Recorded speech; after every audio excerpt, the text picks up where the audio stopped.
Good morning, wrestling fans. Welcome to PWR Today. It is now June 2nd, 2022. The man they call Meathead, Matthew Thomas. I didn't get to say it was June 1st. It was a new day. It was June-tober or, June month or whatever, because it was you and Linda yesterday, Matthew.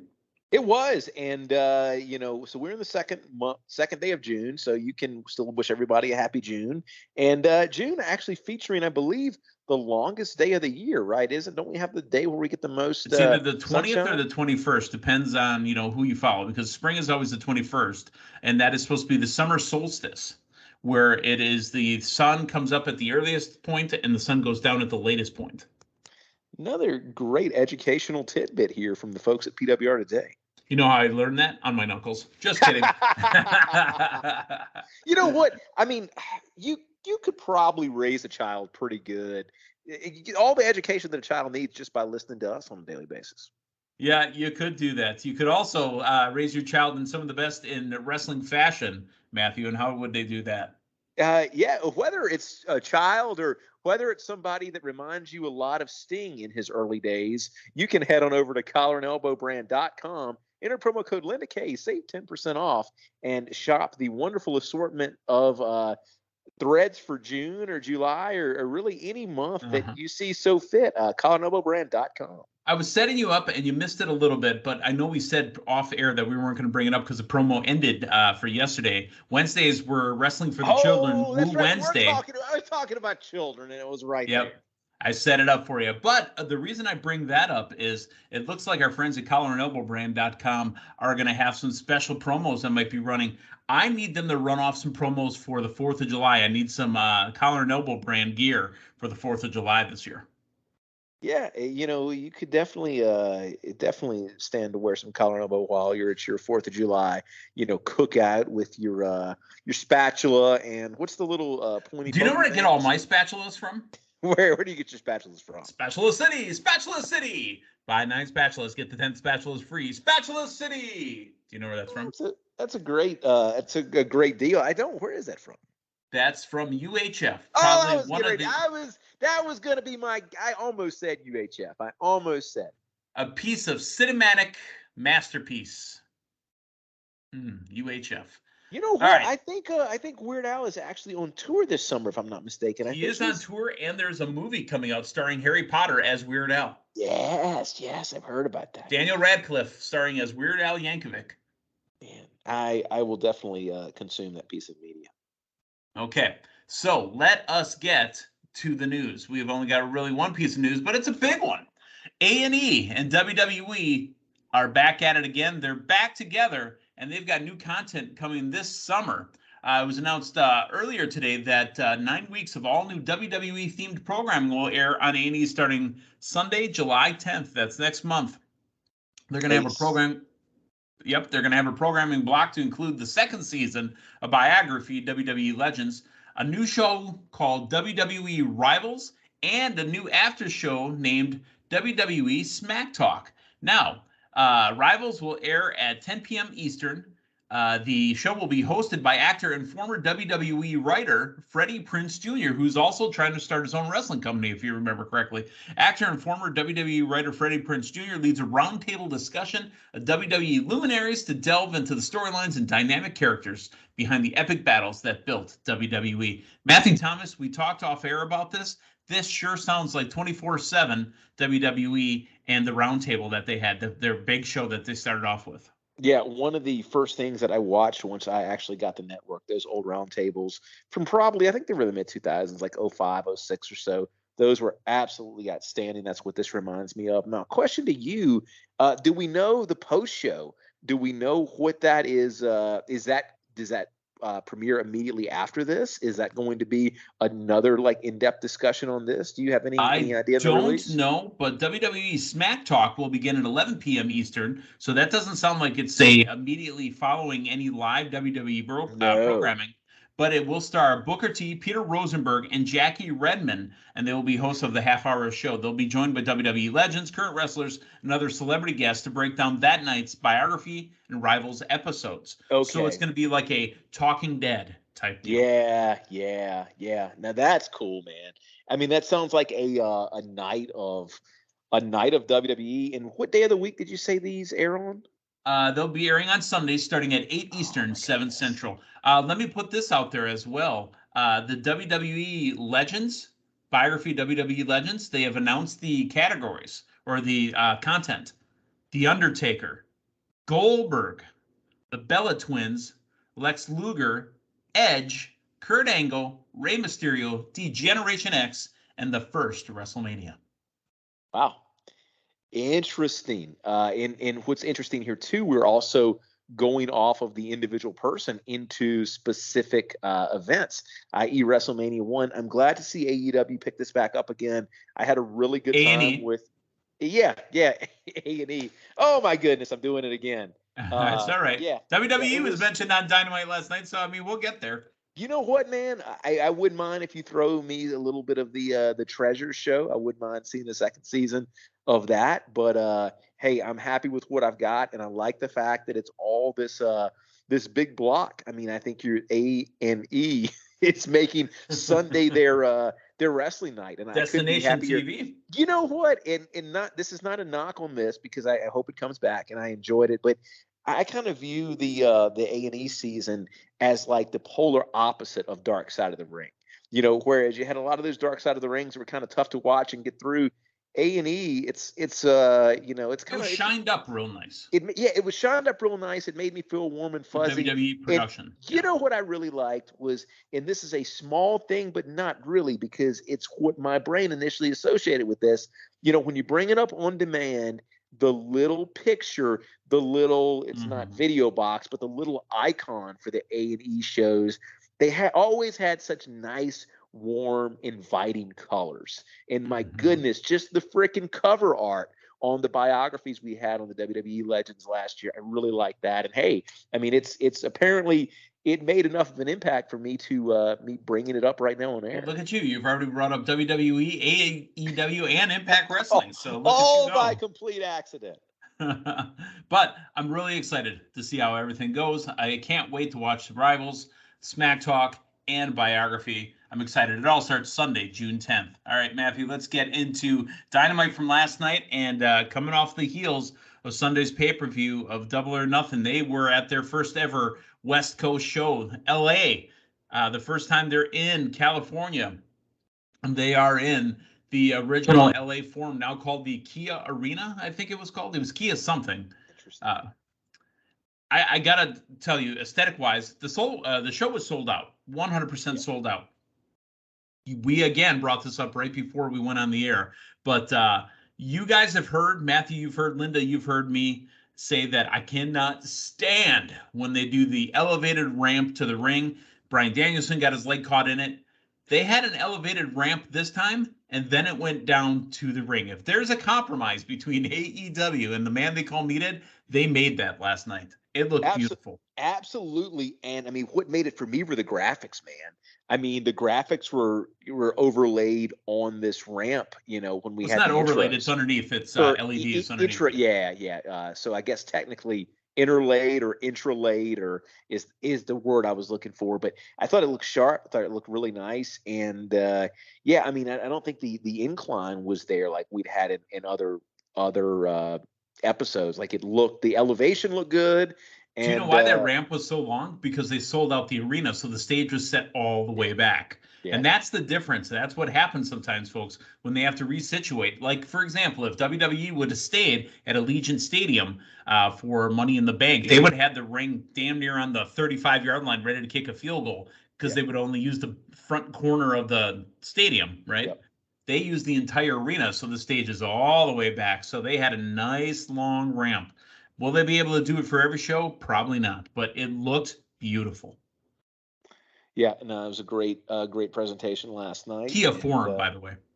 Yeah, and I didn't realize that was the old LA Forum. You know, it always throws me for a loop when somebody rebrands it. But it looked good. It was a little bit of a different type of look. You had a little bit of a smaller looking lower level, and you kind of had that porch. That was the LA Forum from the 80s. That was Showtime right there. Yeah, I need to go back and watch some old Laker games, man, or that HBO Max series about Showtime. Yeah. Yeah, there you go. Not Showtime Network, but about the 80s era. Right. It's Showtime, I think is what it's called. I was right. First match was trios. It was the AEW World Champion CM Punk and FTR against the Ass Boys and Max Caster. Matthew, there was no doubt that it was CM Punk and FTR winning this because there was 3 champions in the ring there. But what are your thoughts on the Ass Boys and Max Caster? Oh, they are one of my new favorite things in professional wrestling. They work very, very well together. I like the dynamic, especially with Billy kind of migrating towards the Acclaimed a little bit. And I like the little I like the hand gesture they do, man. That's pretty cool. Like I remember back when I was coming of age, you had these kids get in trouble for like the DX movements and this, that, and the other in school. But this is good, wholesome entertainment. It's kind of like just an extension of, the kids are always playing that paper, rock, and scissors.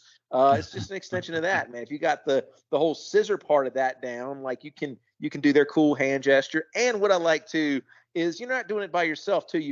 It's a way of making friends. And like, right. If you watch the audience, a lot of the audience is doing it as well too. So you're breaking. So we have an audience of 14,000 people scissoring each other. Yeah. Scissor me, Daddy-O.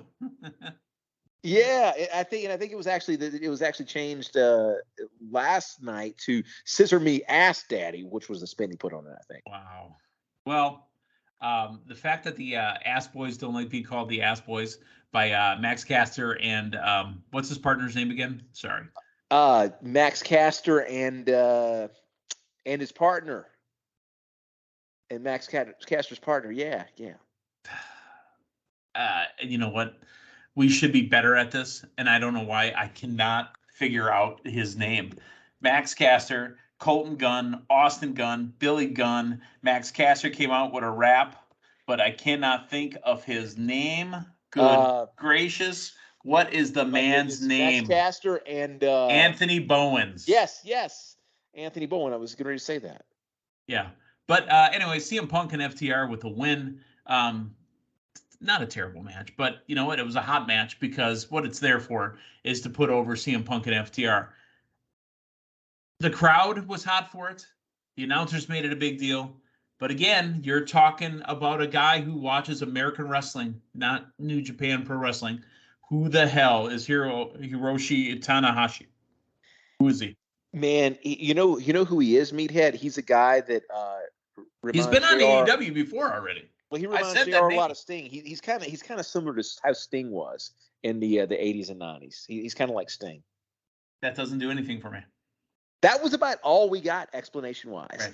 And, I mean, I know you got video rights and this, that, and the other, but I think that as consistent as AEW is every single week, I think us getting to Forbidden Door is going to be a bit of a challenge because – the impression that I got tonight, especially in this opening segment, you're going to be talking to a portion of your audience and we're really missing the boat with the other portion of the audience. Matthew, I'm 100% with you, and I've been telling Linda this. The Go Home Dynamite for Forbidden Door is in Milwaukee, Wisconsin.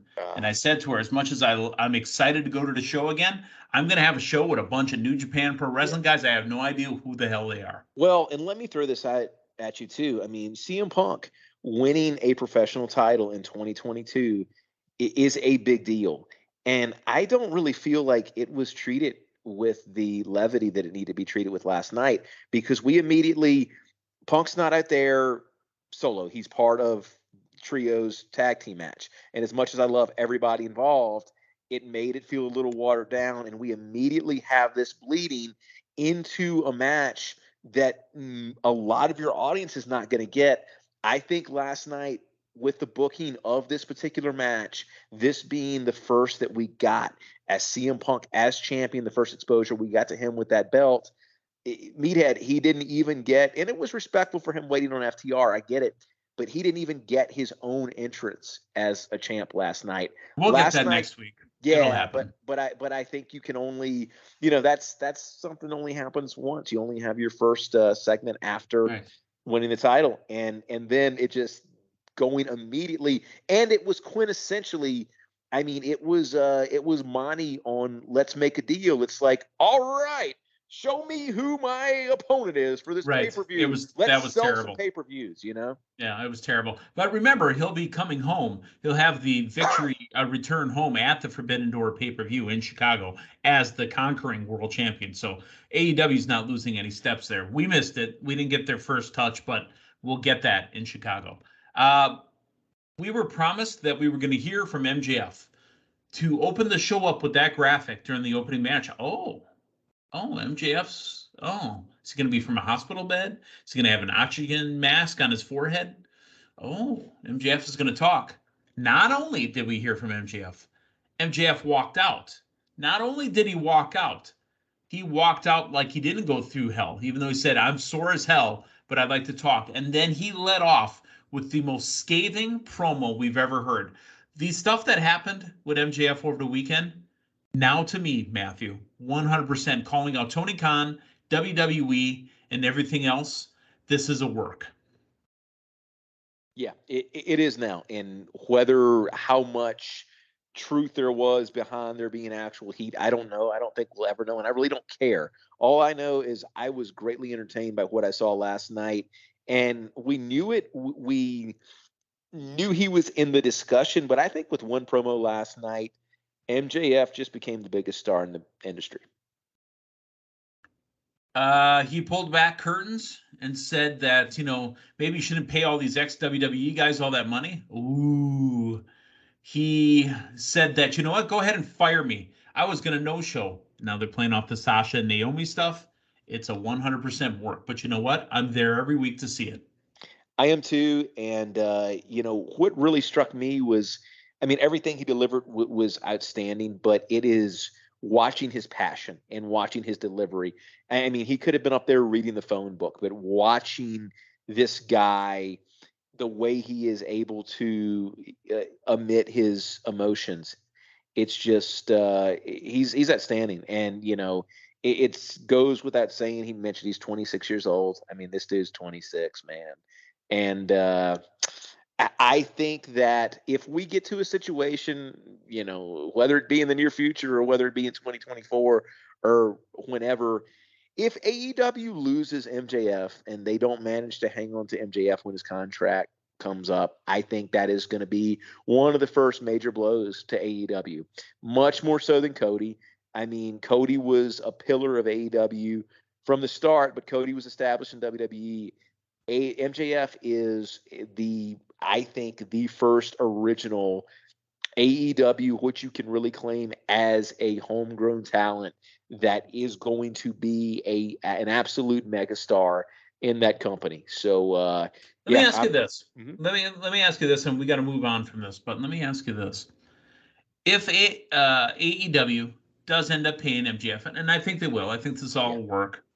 When does it become a face? Before 2024?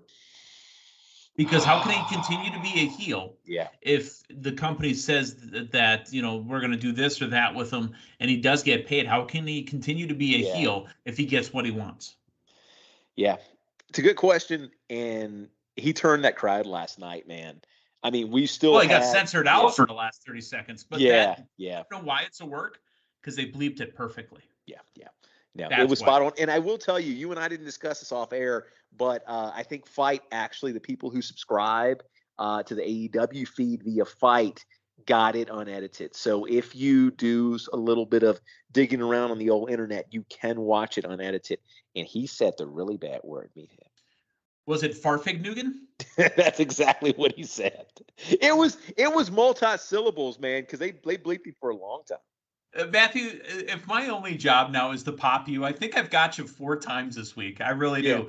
With the Triple H thing on Sunday's pay-per-view with Triple H singing in Ruby Soho, that was a legit pop. I popped Matthew Thomas on that one. You got me there. You got me there like a sheet of bubble wrap.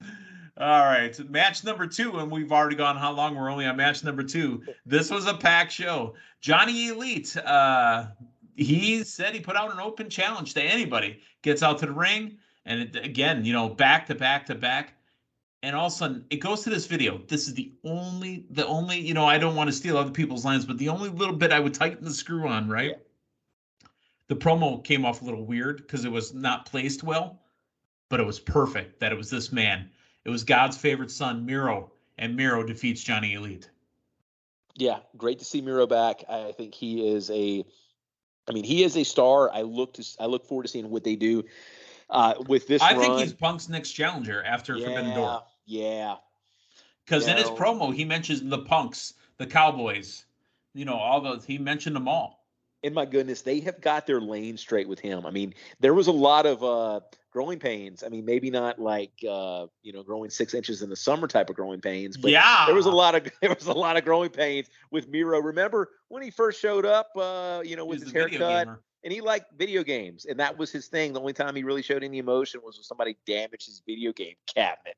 But my goodness, they got they have got Miro right at this point, I think. Although here's the thing, I want to see Johnny Dynamite getting some wins here and there, man. I think that's way too big of a star to just be the job guy. And I'm not concerned about him or anything, but like I want to see the guy in contention.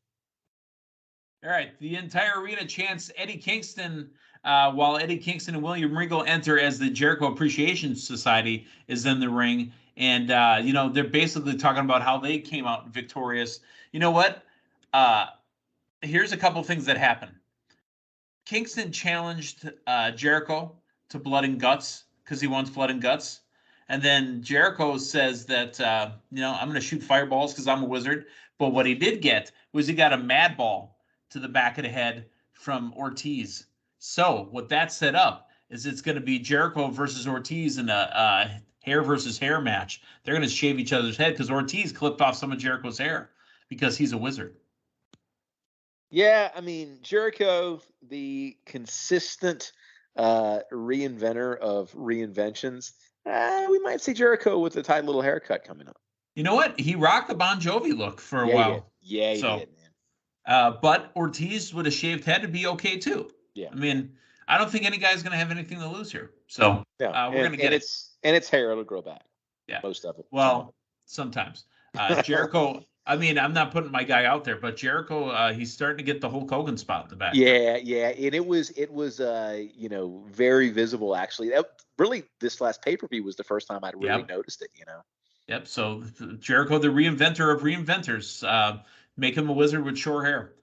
10-man tag match, Red Dragon, the Bucks, and Hikuto from the Bullet Club against Jurassic Express, Christian Cage, Matt Hardy, and Darby Allin. Adam Cole and Jeff Hardy pulled from the match due to injuries, basically, that happened at the pay-per-view. Really, I don't think it was Adam Cole that was injured. I think it was just Jeff Hardy, but they pulled those two to change up the match. That's fine. Great match. A lot of standing weight spots, as usual, in 10-man. The winners, the Young Bucks, Red Dragon, and again, a Hikuto. He's a big guy. He was about the same size as Luchasaurus. Yeah, no, absolutely. And this is, AEW, we've seen this. We've seen the 10-mans and the multi-mans quite a few times. And, that's what they were doing here with relevant storylines and get a lot of people on in front of that inaugural California crowd. We got the exact same promo that we got at the end of the TBS Championship match on Sunday. This time they talked. Athena comes out to talk to Shivani. Here comes Jade Cargill and the baddies. Here comes Anna Jay and Chris Statlander, and the six of them stare at each other. Yep, that's what we had here. Although, I mean, what stood out with me here, Jade Cargill and the baddies that is a freaking solid stable. Yep. All right, Wardlow versus Kevin Owens Sr. Wardlow. Again, if my job is just to pop Matthew, I think I got I didn't see that one coming, but I can so see it now. Wardlow with a couple power bombs and a standing 1, 2, 3. Yeah, I think it's pretty much standard issue what we expected here. Apparently, Wardlow has bowled 6 300 games. I don't know if you knew that. That came out in commentary. Thanks, JR. Yeah, that's what the people want to know, All right, Britt Baker, DMD, and Jamie Hayter taking on Toni Storm and Ruby Soho in a bit of a shock, taking the pin. Britt Baker, DMD, I don't think it affects her at all. No, and I mean, if you want to have the best of both worlds with her winning the women's side of the Owen tournament and then also carrying out the trophy. Yeah. Exactly. I think this is the way to do it. Really good closing sequence of that match. A lot of very interesting false finishes there. And Triple H did not play her out last night. Not last night. Soho Sha. All right. The main event, Daniel Garcia and Jon Moxley. Shivani again on the microphone. We've been told we can go extra time. This one will go until it ends. It went over 2 minutes. Yeah, apparently I have absolutely no overrun on my DVR because I did not get all of it. I need to tweak that. I've got like a 45-minute overrun set for Raw, but apparently nothing for Dynamite. Yep, I always said 15 minutes. 15 minutes on each show. Now, the 15-minute rule killed me on the Kane reveal. You remember that? Yeah. Where Kane, I mean, that overrun was 19 minutes long. Did you have a digital video recorder at that point, or were you still running? Oh, I absolutely had a DVR. No, in 03 you did, huh? Yeah, of course I did. I had a DVR when DVRs came out. Interesting. I didn't even work for the particular company that supplies DVRs at that point in 03. Well, and I guess if you're going like TiVo and stuff, you're probably late 90s on TiVo, right? I didn't have a TiVo. I had DVRs. When cable came out with DVRs, I got a DVR.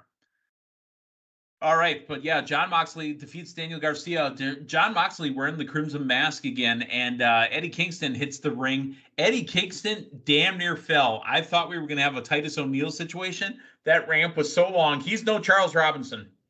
Made it all the way down. Jericho's at the edge, and you see him stumbling. The camera turns away from him. You see Kingston land on top of Jericho. You finally made it. I guarantee you the boys are like, oh my God, dude, who taught you how to walk? Well, it's because he's gotten faster because he realized how much money and gas he wasted the other night when he dumped all that gas in the ring. That was like that's why $80. Daniel was upset. That's why Danielson was upset because he wants to save the environment, and he's like, you wasted petrol. Yeah, that's exactly. He doesn't want fracking in the state of Washington. Oh my goodness, that's exactly what it was. It all makes sense. AEW does this long-term booking better than anybody else. All right. Well, we got the announcements for Blood and Guts. We got the announcements for Hair versus Hair. All these different matches are going to happen. None of them in Milwaukee, but they're all coming up in the next month and a half. Which, I mean, honestly, I've actually had a haircut and there was blood involved before. So you can, actually have both. Matthew, I've told you a story related to the city that you're in with my haircut involved. Oh, yeah. I got blood on my John Elway jersey. Yeah, you and I both have had bloody haircuts. Well, we've also had a bloody good time doing this show. So that is the end of the program. We will talk to you again tomorrow morning. For Matthew Thomas on the Matt McCall Meathead. Hey, thanks for stopping by. We'll talk to you tomorrow. So long, everyone.